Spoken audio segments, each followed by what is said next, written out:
Hello everyone, আসসালামু আলাইকুম। কেমন আছেন সবাই? আশা করি অনেক ভালো আছেন। আজকে সকাল থেকেই মনটা ভালো লাগছে না, কেমন উদাসীন লাগছে, বিষণ্ণ লাগছে।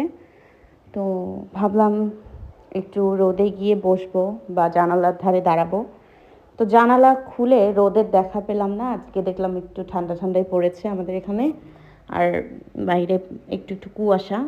মনটা আরও খারাপ হয়ে গেল যে একটু রোদের ঝলক যদি মুখে পড়তো তাহলে একটু ভালো লাগতো।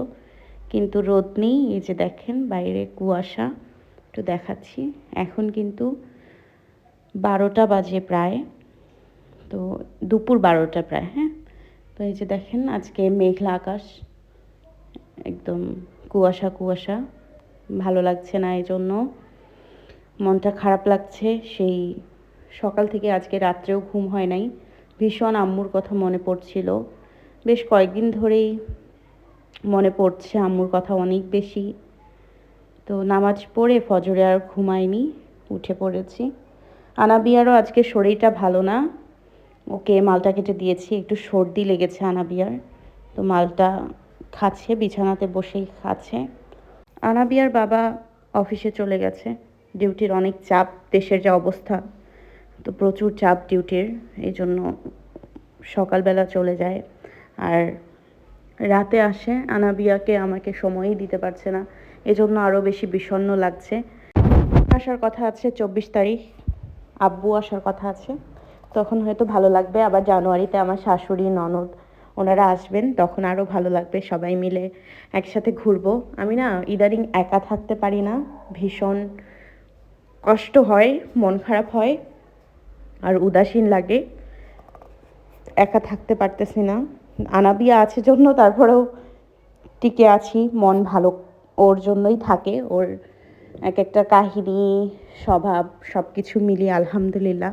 আর ও না আমার মন খারাপ একদমই দেখতে পারে না, ও বুঝে ফেলে যে আমি মন খারাপ করে আছি। এজন্য ও সবসময় চেষ্টা করে যখনই আমি মন খারাপ করি কিংবা আমি কান্না করি, ওর আড়ালে ও যদি দেখে, ও আমাকে ট্রাই করে হাসানোর এবং এই কথাটা বলে, মা তুমি কেন কান্না করছো? আমি যখন বলি আমার তো মা নেই, এই জন্য আমি কান্না করি, তখন না আনাবিয়া আমাকে খুব সুন্দর করে আদর করে দেয় মাথায়, আর অনেক সুন্দর করে বলে, তুমি কান্না করো না, আমিই তো তোমার মা। এই যে মার মেয়ের প্রত্যেকটা দিন সকাল শুরু হয় এভাবে কাজে কামে, আর রাতও শেষ হয় এভাবেই। সারাদিন দুজনার খুনসুটি, এভাবেই আমাদের সময় চলে যায়। কখন যে মেয়েটা আমার দেখতে দেখতে এতটা বড় হয়ে গেল বুঝতেই পারলাম না। এই তো সামনেই মার্চে ওর 3 বছর হবে, আল্লাহ যদি বাঁচিয়ে রাখে হয়তো আরও বড় হবে, ফেলে আসা স্মৃতিগুলো রয়ে যাবে। তো মা মেয়ের খুনসুটিতে এভাবেই আমরা বসে শুয়ে হেঁটে গল্প করি সারাদিন বাসায়, আমরা দুজনই মা মেয়ে।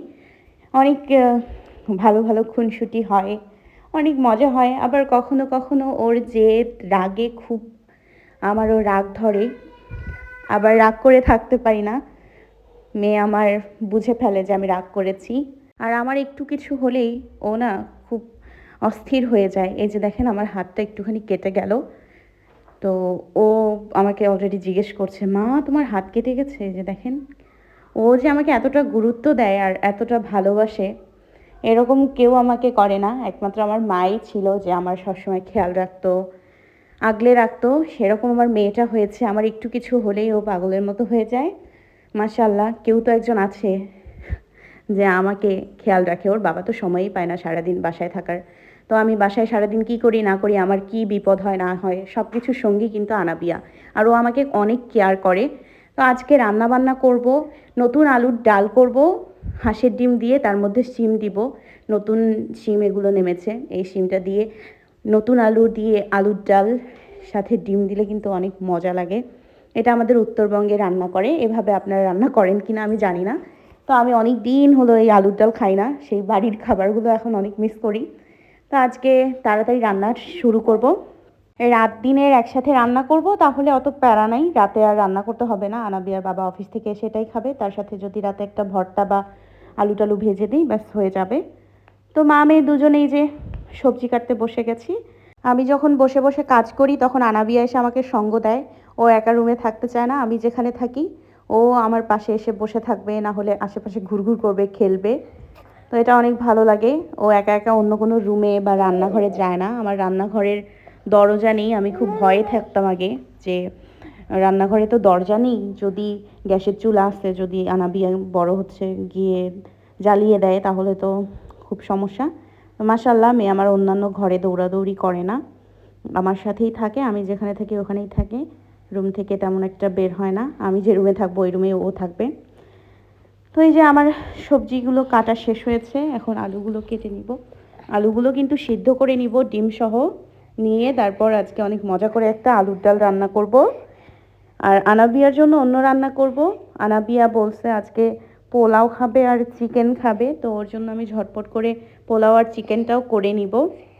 আর সেই সাথে আমি এই যে একবার রাতে দিনের এই রান্নাটা করব। আমি দুপুরে খেলাম, না খেলে নাই, কিন্তু রাতে রান্নাটা আমার খুব সুন্দরভাবে করে রাখতে হয়, কারণ সারাদিন পর অফিস থেকে এসে বাসায় যদি খাবার দাবার উল্টাপাল্টা দেখে মেজাজ খারাপ হয়ে যাবে। এই জন্য আমি চেষ্টা করি সবসময় ও আসার আগে রান্নাটা ভালোভাবে কমপ্লিট করে রাখার।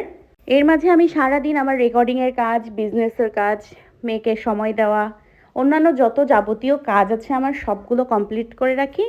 আনাবিয়ার বাবা আসলে এই যে শুধু ওকে সময় দিই, কারণ সারাদিন পর পুরুষ মানুষ বাসায় আসবে, অন্য কাজে যদি আমি মনোযোগ দিয়ে থাকি তখন ওর বিরক্ত লাগবে। তো আমি চেষ্টা করি অন্যান্য কাজগুলো সব দিনে করার, আর রাতের বেলা ও যখন বাসায় আসে অফিস থেকে তখন পুরোটা সময় আমরা আনাবিয়ার সঙ্গে কাটানোর চেষ্টা করি, বাবা মায়ের সাথে। এতে করে আনাবিয়ার ভালো লাগে, কারণ এমনিতেই ও সারাদিন ওর বাবাকে কাছে পায় না। আর রাতে যখন বাসায় আসে তখনও যদি সময় ওর সাথে আমরা না কাটাই তখন ওর অনেক খারাপ লাগবে। এই জন্য চেষ্টা করি দিনের বেলায় আমি সমস্ত কাজগুলো কমপ্লিট করতে। এরপরেও হয়ে ওঠে না, মাঝে মধ্যে নিজেরও শরীর ভালো লাগে না, তার মধ্যে শীতের দিন, ঠান্ডা লেগেই থাকে, সব সময় পানি ধরা, তো ঠান্ডা লেগেই থাকে। ব্যাস আমার আলুগুলো কাটা হয়ে গেছে, এখন আমি ডিমগুলো এর মধ্যে নিয়ে নিব, তারপর একসাথে ধুয়ে আমি এগুলো সিদ্ধ দিয়ে দিব। চলেন, শিমও কাটা হয়ে গেছে, আরও কয়েকটা শিম নিতে হবে, ফ্রিজ থেকে বের করতে হবে। তো চলেন এখন এগুলো আমি, এই যে একটা ডিম পড়ে ফেটে গেল, এটা সিদ্ধ দিব না, এটা ভেজে দিয়ে দিব।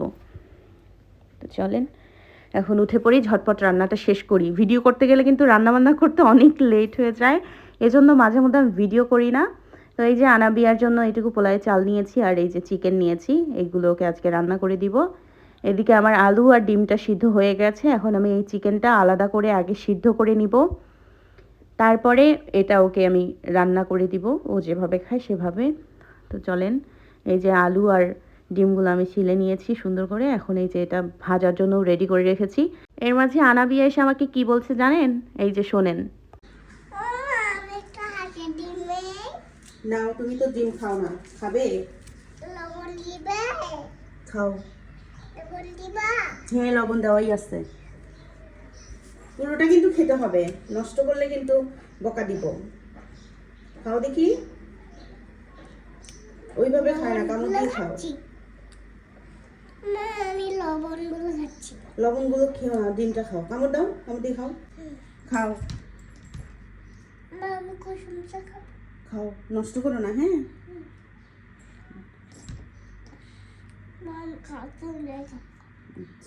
মাশাআল্লাহ, আনাবি একটা ডিম নিয়ে চলে গেছে। এখন এই যে আমি এগুলো ভেজে নিচ্ছি, সেই সাথে যে ডিমটা ভাজার ছিল সেটাও ভেজে নিচ্ছি। এগুলো এখন ভেজে নিয়ে রেখে দিব। এরপর আমি কড়াইয়ের মধ্যে শিমটা ভালো করে কষিয়ে নিব, যখন আধা সিদ্ধ হবে তখন আমি ডালটা রান্না করা শুরু করব। এই যে শিমগুলো দিয়েছি, এখানে একটু আদা বাটা, রসুন বাটা, জিরা বাটা, ধনিয়ার গুঁড়ো, মরিচের গুঁড়ো, হলুদ আর পেঁয়াজ কুচি দিয়ে আমি এটা ভালো করে কষিয়ে নিচ্ছি। আলুগুলো এখানে আমি হাত দিয়ে ডলে নিচ্ছি। এই যে দেখেন, একটু গুটি গুটি রাখবো, না হলে একবারে যদি পেস্ট হয়ে যায় তখন খেতে ভালো লাগবে না। তো একটু গুটি গুটি রাখবো যেন ডালটা একটু ভারী ভারী হয়, সেজন্য। তো চলেন, এই যে দেখেন আমি এগুলো হাত দিয়ে খুব সুন্দর করে ডলে নিলাম। এই যে এরকম রাখবেন, এই যে। তো চলেন শিমগুলোর কি অবস্থা দেখি। এই যে বাস, শিমগুলো আধা সিদ্ধ হয়ে এসেছে। এখন আমি এখানে আলুগুলো দিয়ে দিব। চলেন আলুগুলো দিয়ে দেই। এখন এটা আলুগুলো একটু কষিয়ে নিব। এটা কিন্তু আমার অনেক পুরনো কড়াই। আম্মুর কাছে শুনেছি কড়াই যত পুরনো হবে রান্না তত মজা হয়। তো আমার আম্মুর হাতেরও একটা কড়াই আমি নিয়ে এসেছি। আম্মুর বিয়ের বয়স যতদিন সেই কড়াইটার বয়স ততদিন। তো ওই কড়াইটা আমি নিয়ে এসেছি, ছোট্ট একটা কড়াই, আমার খুব ভালো লাগে ওইটা। ওইটাতে রান্না করলে আসলে অনেক মজা লাগে।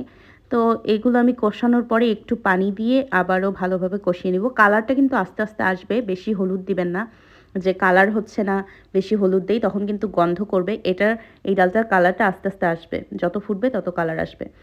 তো এই যে এখন বলক উঠে গেছে, আমি ডিমগুলো দিয়ে দিলাম, ভাজা ডিম, সেই সাথে সিদ্ধ ডিম। আনাবিয়ার বাবা সিদ্ধ ডিম খেতে অত পছন্দ করে না, যাক ভালোই হয়েছে, ও ভাজা ডিম খেতে পারবে। তো চলেন এখন এগুলো আবার ঢেকে দিব, দিয়ে খুব সুন্দর করে রান্না করে নিব। এর উপরে আপনারা কিন্তু অবশ্যই একটু মশলার গুঁড়ো যদি থাকে সেটা ছিটিয়ে দিবেন। আমি একটু ধনেপাতা দিয়েছি, অফ ক্যামেরায় আমি একটু ধনিয়ার গুঁড়ো আর জিরে গুঁড়ো দিয়ে দিয়েছি, ভাজা গুঁড়ো। হ্যাঁ, তো দেওয়ার পরে চলেন এখন আনাবিয়ার রান্নাটা শেষ করব। এটা আমি নামিয়ে রেখে দিয়েছি। আনাবিয়ার চিকেনটা ভালো করে সিদ্ধ হয়েছে, ওটাও ভেজে নিলাম, নিয়ে ওর জন্য এই যে পোলাও রান্না করলাম, ও যেভাবে খেতে পছন্দ করে। এই যে চলেন আনাবিয়াকে দিতে যাই। এই যে তোমার খাবার, গরম গরম, উপরে